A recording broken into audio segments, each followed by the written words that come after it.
Olá, família. Graça e paz. Pela primeira vez em muitos anos, nós não teremos em um domingo de Páscoa a celebração da Ceia do Senhor aqui na nossa igreja.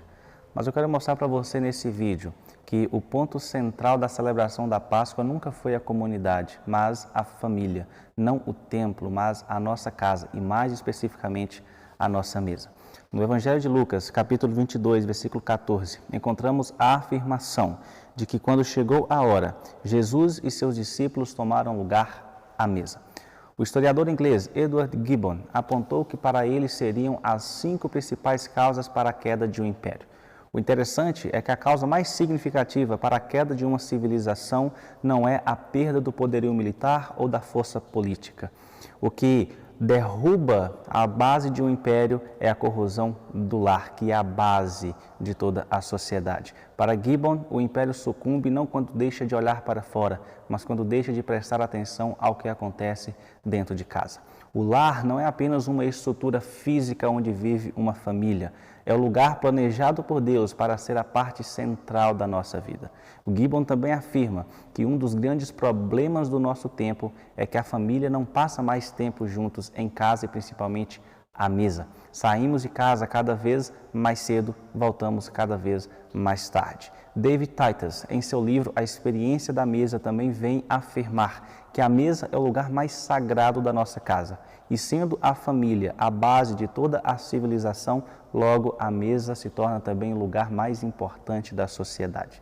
A jornalista e escritora Miriam Winster, usando de estudos na área da psicologia, da nutrição e da sociologia, estudou o fenômeno da refeição familiar e concluiu que fazer refeições juntos à mesa nos torna mais fortes, inteligentes e saudáveis. Ela concluiu de maneira empírica aquilo que todos nós já sabemos, que quando nós nos reunimos e oramos antes das nossas refeições, incluímos uma outra pessoa à mesa, que é o nosso Deus. E quando olhamos para a palavra deste Deus, percebemos que a mesa sempre teve um lugar de preeminência.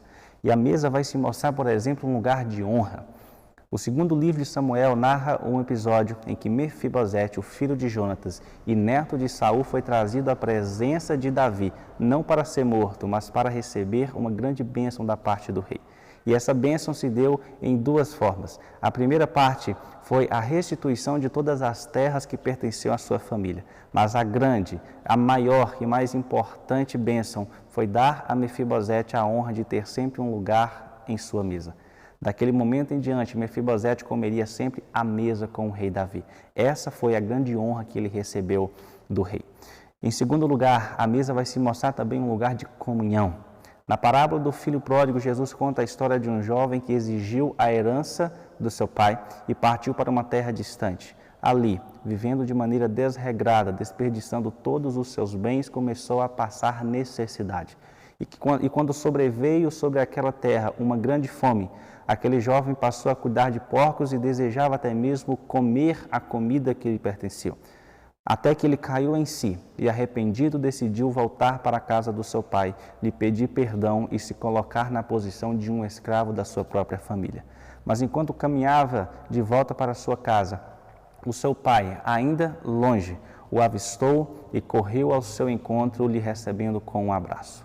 Ao perceber o arrependimento do seu filho, aquele pai amoroso reagiu-lhe concedendo roupas novas, uma sandália nos pés, um anel no dedo, mas o mais importante, mandou matar o novilho cevado, deu um banquete e convidou toda a comunidade à mesa para celebrar o retorno do seu filho.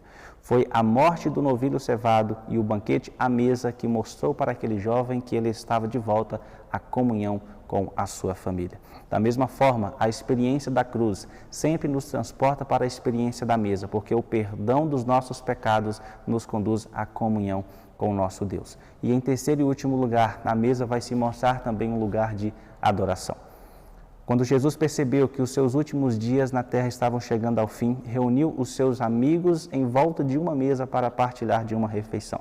Essa refeição nós chamamos de última ceia. E ali, no partir do pão e no partilhar do vinho, Jesus disse: sempre que fizeres isso, façam em memória de mim. Que memória seria essa? A memória da esperança, da redenção, da salvação que Cristo nos trouxe naquela cruz. E com que frequência deveríamos celebrar esta memória. Será que a celebração da obra redentora de Cristo deveria se resumir à participação da ceia do Senhor na igreja? Creio absolutamente que não.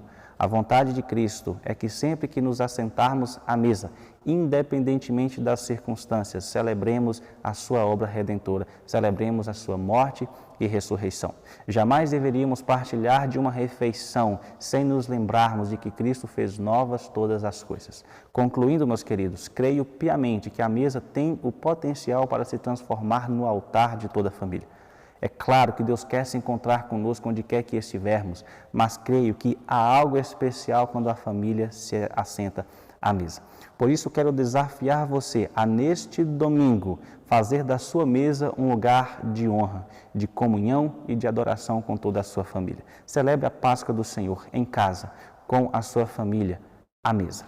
Que o Eterno te abençoe em nome de Jesus e uma feliz Páscoa.